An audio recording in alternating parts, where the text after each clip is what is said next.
What is going on, Commanders fans on YouTube and Instagram, man? I got a special guest here today with me, Juan Gotti. How you doing today, man? What's going on, bro? Appreciate you for having me on. I'm doing well, man. I'm ready to talk about our Commanders and hopefully we could bounce back. But I'm excited, man. That RaiseHail Report. Let's do it. Let's go, man. And thank you for coming on to the show. Um, I like to start my show off asking two questions, really, of Commanders fans, because I think these are two important questions. How did you get into your fan journey? Like, what memory do you have that you can tell the people about how you became a fan of the Washington Commanders, Redskins football team, whichever one.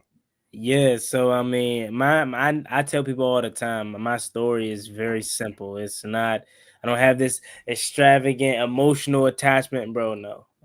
Born in DC, family is from Washington, DC. I'm from Prince George's County. All I know is Commanders, like Washington Redskins, I should say. But like it's in me, man. Pause. That was crazy, but like Big pause. that's all I knew, right? Burgundy Yeah. and gold, and I just fell in love with the team since I was a younger man, and I'll be honest, it's not a lot of fond moments I have of this team over my lifetime as we've been trash, but um I'll say for me, it gotta be Kirk Cousins, man. It has to be either Yeah. that Bucks comeback win or one of those Packers versus Packers Sunday night game or Raiders Yeah. Sunday night game. One of those three, I'll say for my like one of my highlights Okay. is my fandom that I've seen. Obviously, we can talk about like the Super Bowl and all that, but I didn't see that, so I'm talking Hmm. about what I've seen. But Zell, if you would have asked me, oh yeah, give me some of your low Hmm. lights. Oh boy, I can give you 100 right now. But Now you got a it's lot of low kind of lights. yeah, it's I'm kind trying of to. bittersweet. It's kind of Yeah. bittersweet trying to sit here because I know most people probably, and especially older fans and the fan base, probably have that one thing they can say, oh, this is my favorite play. But it's like for me, it's like look what I'm having to choose from. Like a random Sunday night game against the Raiders where Kirk Cousins went off. That's the highest I've ever seen with this team. Hmm. Maybe I mean I could go to last year, but I'm like, Yeah. uh, I see. That's the thing. I forgot to tell you. Can't you? Because last year is such a cop out because we had the yeah, greatest year right, that we mhm, had in like 30 years. So right. I just wanted to throw that out there without trying to use last year. Nah, Um, for sure, definitely.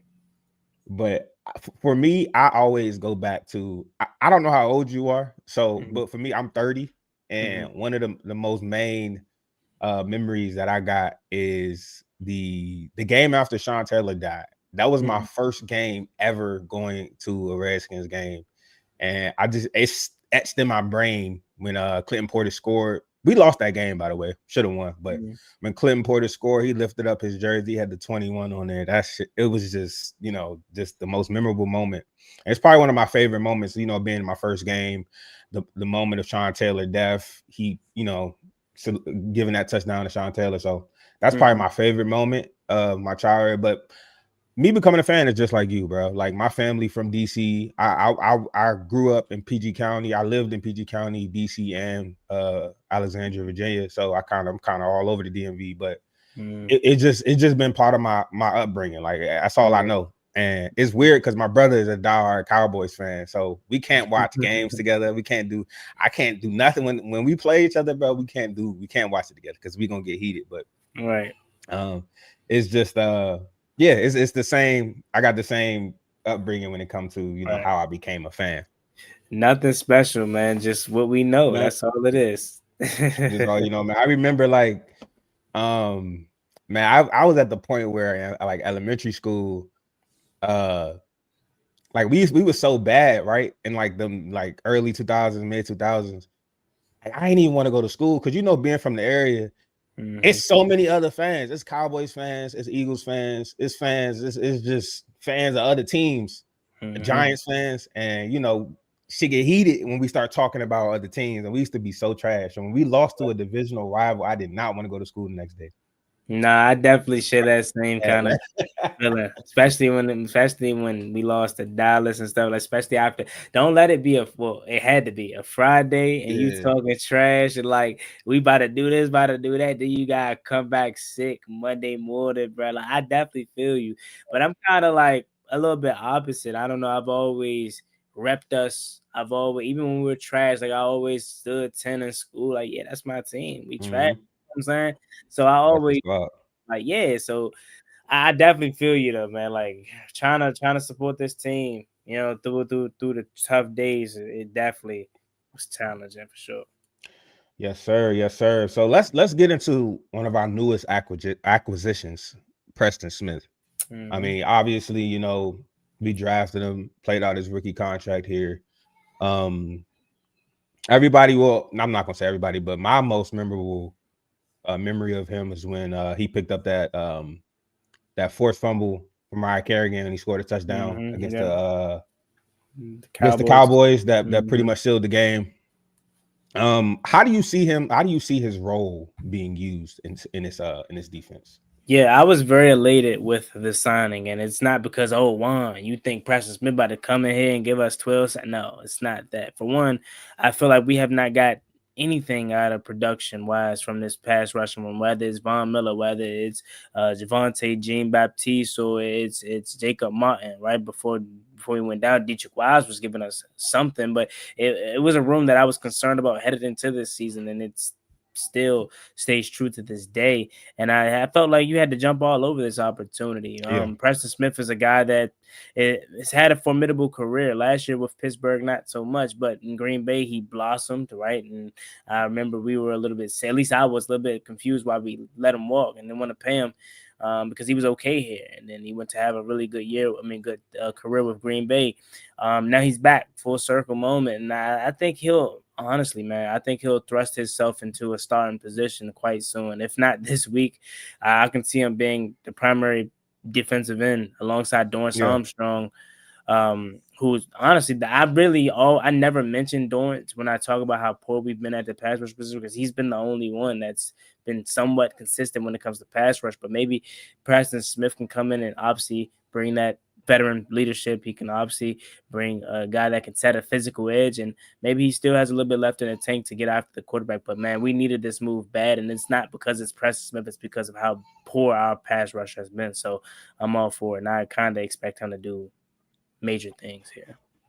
right. And we both follow the team, and people who follow the team, we kind of understood that going into the season, it was going to be a by committee approach when it Mm-hmm. came to pass rushing. Some guys here was going to have 4 sacks, some guys here was going to have 3 sacks, some guys here was going to have 6 sacks. That's the kind of approach. And to allude to what you were talking about our pass rush kind of being non-existent, at least from the edges, these first 2 games, it seems like the pass rush is coming from the tackles. It's coming from Kinlaw and Deron Payne. Those are probably our 2 best players on the line. So that's to be expected, but we got to figure it out and get some more pass rush on these edges. Um, Speaking of the defense, though, um, I got some notes here. Hold on, real quick. Speaking of the defense and talking about that Packers game that we had, um, we got to figure something out, man, because Tucker Kraft had a career day against us Mm-hmm. this past Sunday, and it doesn't get much better with Brock Bowers coming into town. I know for me, I wouldn't like to see Frankie Louvu or Bobby Wagner taking on that role ever again on guarding Brock Bowers. I feel like that's just not their game. That's not utilizing them the best way possible. And I think this is a game that Jordan McGee or Kay Madrano needs to show the coaching staff that they can handle it, or at least be out there for a few snaps. How do you feel about that? Yeah, I think Tucker Craft really exposed something that we already knew for years now. We haven't been able to cover tight ends. I mean, like we've always got killed by them, and it continued on last Thursday night. I put a lot of that onus on Joe Witt. I get you want to rely on your personnel more so than anything else, but you got to learn how to adjust. You got to learn how to say, okay, we're not going to continue to allow them to go to this person. So whether that's putting Quan Martin on, or whether that's bracketing him, doubling him, whatever it may have you. I feel like we needed to adjust, and then we didn't. So hopefully we can do that with Brock Bowers, who is a much more scurrier opponent than Tucker Kraft, a superstar tight end. If I must say so myself, he is a little bit banged up. So we'll see how much that hampers him and his production. But they have Michael Mayer too, who is also pretty solid as well. But in terms of stopping him or I felt like how we've been defending him, I think overall we've been playing poor with Frankie Lou. I think we're trying to put too much on his plate and make him be more of a thinker. That's not his game. Go get the quarterback, rush the passer, go be a menace, go blitz, go be physical, go set an edge. Just go be Frankie, be loose. And I don't think we've seen that, leading to the point of people feeling like he's regressed, which I can see your frustration there, but it's too early to say. And I put that more on the coaching staff. But Bobby Wagner, you don't want him chasing around a young tight end. You can't do it, right? So I'm there with you. We're going to have to figure out some type of way, which I'd probably say we got to figure out the way to put a better safety on him in terms of Will Hurst. He got killed by Tucker Kraft. I want to see Quan Martin. I feel like Quan Martin is a guy that we can have that can potentially stick in coverage with these tight ends. But Will Hurst, had a tough litmus test and he failed because Tucker Kraft. I don't want to revisit that. Man, them scenes was not kind to us. But yeah, man, we gotta figure something out. And to piggyback off of your Louisville thing, like he hasn't, obviously he's not the Louisville that we saw from last year over these first two games. And I think Joe Witt spoke about this a little bit on his press conference. I think teams are focusing in on Louisville, right? They're identifying him at the line of scrimmage.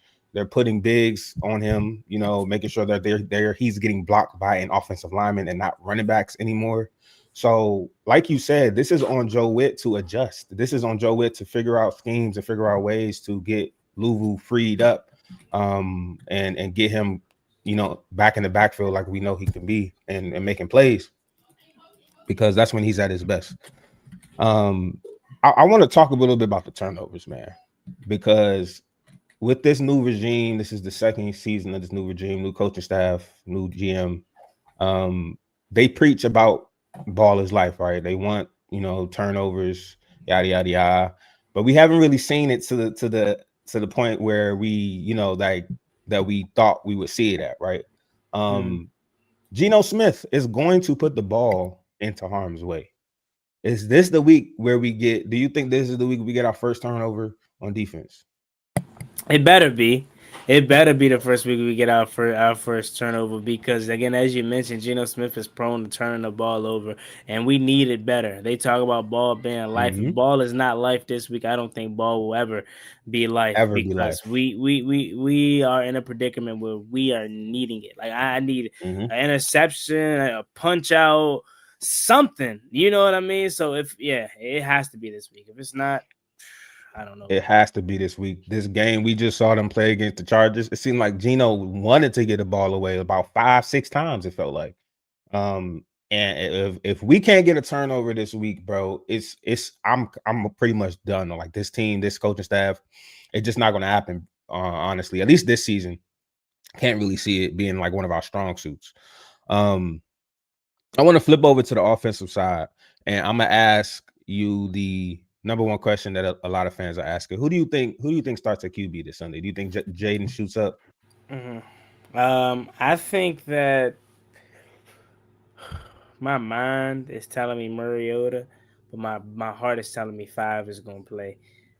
So I'm gonna just go with my heart. I'm gonna say 5 plays. What I do, Marcus Mariota, without a doubt. I would start Marcus Mariota.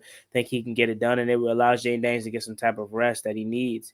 But my heart is telling me 5 is gonna sneak himself out there, man. You think 5 gonna play? Yeah. That's what your heart telling you? Yeah, it is. I want Mariota to play, though, I want 5 to play, but Mariota to play just because I think he can hold him. It allows Jaden to rest that knee one more week, but my heart is telling me, just knowing Jaden Daniels, and think about, like, we found out that it was broken ribs in the offseason.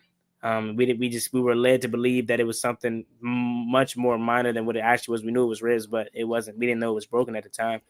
he didn't miss the Bears game. He played the following week. So it's like, Facts. I know it's two different injuries, but man, we know how he is. So my heart's telling me he's gonna suit up, but my mind is telling me Mariota should be the guy. Exactly. I think he plays, bro. I really do. And I understand the fans, especially what we've been through with quarterbacks, mobile quarterbacks getting injured.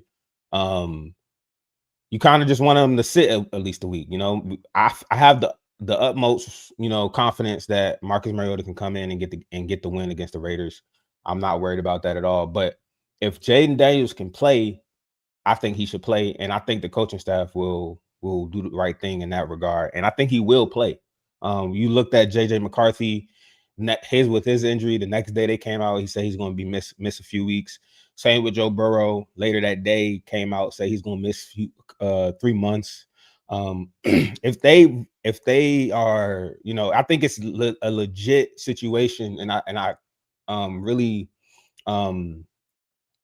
believe Dan Quinn when he says it's a real day-to-day thing. So I don't think he's like playing any mind tricks with any teams. I don't think I don't think he knows in the back of his head, like, hey, Jaden Daniels not playing. We're just not going to let them. I don't think that's what it is. I really think we got to kind of wait till Friday. And if that's the case, I think it's hard to keep JD5 off the field if he can prove he can be effective. So that's why I think he's going to play this Sunday. So um, moving on, man. Terry, man, you know, first 2 weeks hasn't been great. Last season, he had a really good game against the um the Bengals in week 3. This season, we got week 3 Raiders. Is this the breakout game for this season for Terry, man? Because we haven't seen much of him this season yet. So I know Terry McLaurin's had a slow start, but this is normal Terry activity, and I Mm-hmm. was gonna make a video about this soon. If he goes out there and have another stinker, I'll make it. But I, not that I'm defending him, but week 1 he should have had 2 touchdowns. Week 2 we got Yeah, blanketed. Everyone got blanketed, and 5 didn't make it no better. Short arming every throw towards him, right? And Cliff Kingsbury did a poor job of getting the ball into his hands consistently, having him run deep curl routes only, like, not opening his yeah, route tree. So I definitely feel like this has to be an explosion game for McLaurin, and I almost feel more comfortable with Mariota and McLaurin's connection than I do Jaden Daniels, honestly. And I know that sounds yeah, crazy, but I know Mariota's gonna make an extra effort to get him the ball. Right, JD5, and not saying he's wrong for, but he speaks about, oh, the ball's going wherever the ball's going, or wherever the offense says it's going to go, whoever's going to get the ball. Yeah, that's cool. That's how it should be mm, played. But at the end of the day, when you have a legit number 1 weapon, when all else fails, that's my guy. You think CJ Stroud doesn't target Nico Collins on plays that wasn't designed for Nico Collins? Right, Mike yeah. Evans, CeeDee Lamb, and all these other guys. All right, that should be the mindset, and I think Mariota has that mindset. So I definitely can see McLaurin in for a big day on Sunday. And their I, secondary is yeah. horrible, by the way. Yeah, it's pretty bad. But I also think some of the blame goes on Cliff Kingsbury, man. Your best offensive weapon. You got to figure out a way to draw up something, move him around, put him in motion. He can do everything, bro. I seen Terry be able to do everything, bro. You have to find a way to get the ball in his hand. And I know us as fans, we kind of just sit back and we be like, it's easy for us to say this type of stuff, but it's you gotta find a way, make it a concerted effort to get Terry the ball this week. Like you have to, if it's on screen passes, and mind you, I hate them sideline screen passes, bro. I made a rant video after the Packers game because I'm just sick and tired of them. Like we saw Terry take one to the house against the Lions last season in the playoffs, but generally those never work. Those never really work. They hurt us more than they help us, and I'm Mm-hmm. just sick of them, bro, at this point. But yeah, man, we got to figure out a way to get Terry the ball. He's too good of a player. Even if they bracketing him, use him as a decoy. Something has to happen with getting Terry involved into this offense because No, it's without not a good when doubt. he's not involved. We're not at our best when Terry is not involved in this offense. No, without Um, so moving on to this offensive line, because coming into the season, I still believe we are much better at offensive line, obviously, but we saw what we looked like week 1 against the defensive front of the Giants. It was pretty good. We looked solid. We saw what we looked like against the Packers. Um, Now we talking about our rookie right tackle. Are you a fan of doing the platooning? situation where we have Josh Connolly Jr., Andrew Wiley both taking reps at some point. How do you feel about that option? Yeah, so I'll start from the beginning talking about this whole offensive line as a unit. I feel like it's still a good unit. I still feel like it's one Mm-hmm. of the best units once we get Sam Cosmi back healthy. But to quickly answer your question, no, I'm not a fan of pulling the young fella after 2 weeks. The first three Mm-hmm. games are against one of the best pass rushers in the case of the Giants pass rushing units as a whole in the NFL. Right in week 4, the Falcons doesn't look like a slouch neither. So I think you gotta let them learn by being in there and playing and actually competing. You don't learn much from the sidelines, and I think fans have to learn to be a little bit patient with him. Obviously, we wish he was better at this point. Came out this game, the gates firing, but some people develop different. And I Mm-hmm. think that's the case for Josh Connolly Jr. So unless he gets to a point where he's just clearly like being a liability, whether that's holding penalties or may have you for a start, so he's just getting beat like a drum consistently, then yes, make a change, but not after week 2. Like maybe halfway through the point of the season, if you're still not comfortable with what you're seeing and you assessed it, maybe make a change, but not right now. No. Yeah, and I agree because that I mean the Packers game was bad on so many different levels. Nobody really had a good game. um, but people forget he won some reps against Micah.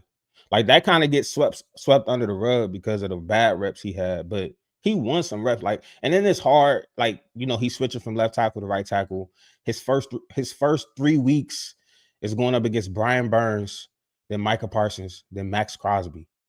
And defensive coordinators are scheming to attack him because he's a rookie. Like you kind of got to let him grow.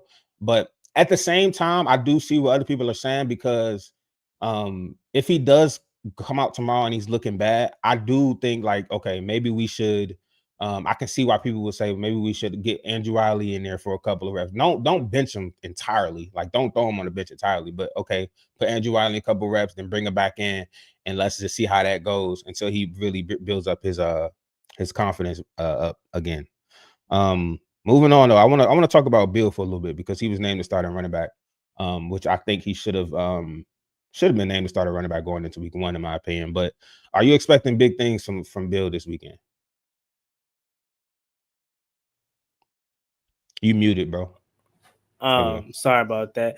I'm excited for Bill to get the opportunity to show what he can do as the RB1. 4 curries is just insane. Like I don't know what we were doing, what the philosophy was, but it wasn't to establish the run whatsoever. So I think we need to do that. And I think giving Bill opportunities is going to allow him to show exactly what he's capable of doing on a consistent basis. I mean, the guy came out the week, and I get it. It's us fans voting for him, but he won Offensive Rookie of the Week 1 for that performance. And it's like we all thought that was the start of something special. Following week, only 4 curries. And it's unfortunate. You want to say something? Why do you think they like so hesitant on putting him out there? Like I don't get it. Like going into the season, we know he's the most talented back we have. Like, Mm-hmm. why are we so hesitant on putting him on the field? Is it because are they worried about his pass blocking? Like I just don't understand why you don't put your most talented back on the field more. Like why did they have to wait for somebody getting injured for him to get the starting role? I think it's a little bit of what you said because earlier today, Cliff Kingsbury basically said there's things that he has to do outside of being able to run the ball that he hasn't quite done yet, whether that's pass protection, running his routes crisp enough.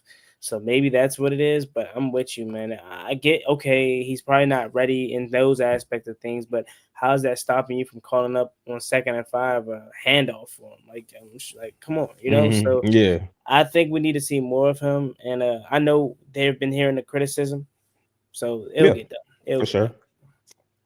All right, I want to talk to you about also the injury report because we got a few names on there, a few serious names. Obviously, it's Jaden Daniels. We also got John Bates, and Noah Brown. I know Noah Brown stays injured, but um, John Bates, I think that's the most important. That's the one that scares me the most because he does so much on our offensive line, especially in the run game.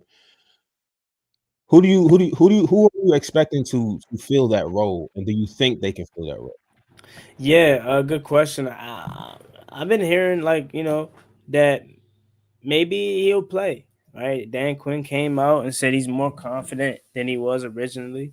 So maybe John Bates plays, but who we kidding? Let's just call it what it is. No one is filling that void. Right, like it's John Bates. It's a reason he got the contract Facts. extension because he's the best pass blocking tight end in the league. Like he has carved out a role for himself like no other. So I don't know if there's anyone that can directly pick up where he left off in a sense, but we just gotta hope for the best. We gotta hope Ben Mhm. Sinnott takes advantage of these opportunities. But yeah, I'm kind of confident that he plays. If he doesn't, I mean, it's Mhm. gonna be tough, but I think we'll be fine without him for 1 week. If he doesn't play, are you confident in Ben Simmons and Ben Sinnott? Has he shown you anything to be confident in? As a Ben Sinnott stan, the guy that defended him and wanted to see him blossom, I'm kind of getting to that point of maybe we missed.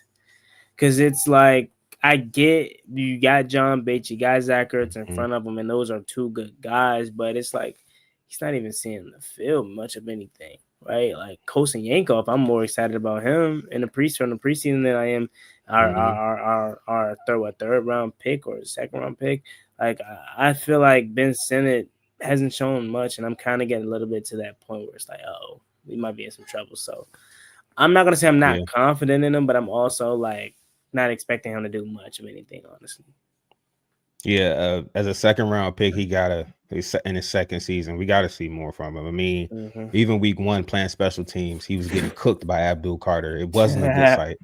Wasn't a Yeah. good sight to see. So me personally, I'm not really confident in his abilities either. So hopefully John Bates does play. Um, Moving on though, I want to talk about score predictions. I'm not sure if you've already went over on your channel about score predictions, so you don't have to do the score predictions if you don't really want to. But um, what do you feel like? Give me a range. Give me a range, or how many touchdowns do we win by? Because I know you got us winning. Mm-hmm. How many touchdowns do we have? How many points do we win by in your mind? Yeah, I'll give you a score prediction. I think it'll be a good game. I think this team's gonna come out focused. I think this team has a bitter taste in their mouth Mm-hmm. about the loss on last Thursday. And they have I feel like this is a statement game. My heart is telling me Yeah. Cleveland Browns part two, but I always like to be a realistic fan. And with the uncertainty of the quarterback position, I'm not sure. But I'm going to say 27-17 Washington wins by 10.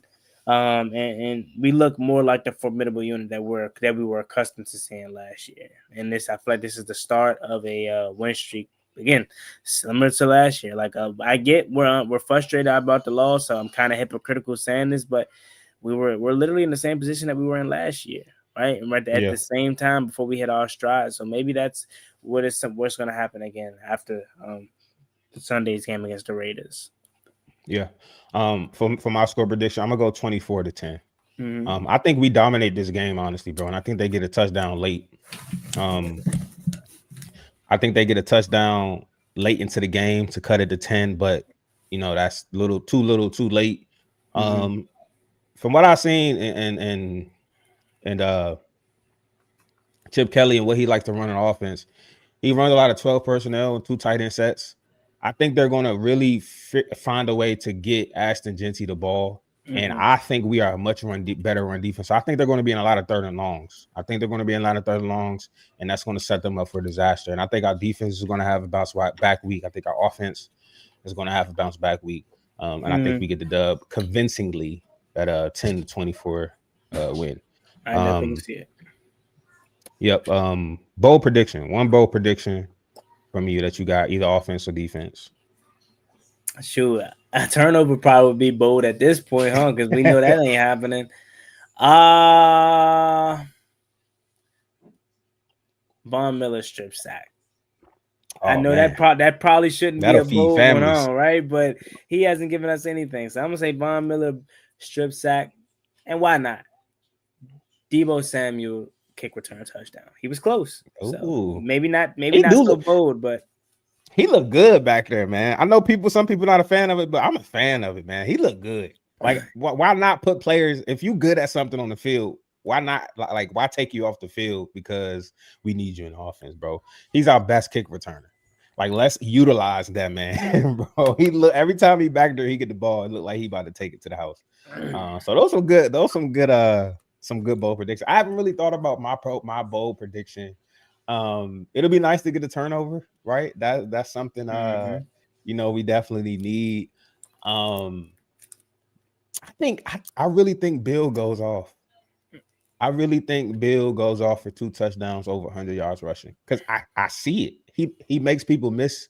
But that's only if Cliff Kingsbury locks in and actually um, plans on utilizing the run more often. Mm-hmm. So that's something that it's up to Cliff. It's up to Cliff if he want to really utilize the run or we want to have our quarterback back there passing most of the time. But that's my bold prediction. Defense. Um, I think Trey Amos get his first pick this Sunday. As a bold prediction, and like you said, it's a bold prediction because we haven't got any turnovers. We're not really known for getting turnovers. But Trey Amos is our best defensive back, bro. Mm-hmm. As a rookie, 2 games into the season, as a rookie, it's clear that he is our best cover corner that we have. Right. And I don't know if that's saying a lot because we got an old Marshawn Lattimore, we got a second year Mikey Sanders still, but he looked good, man.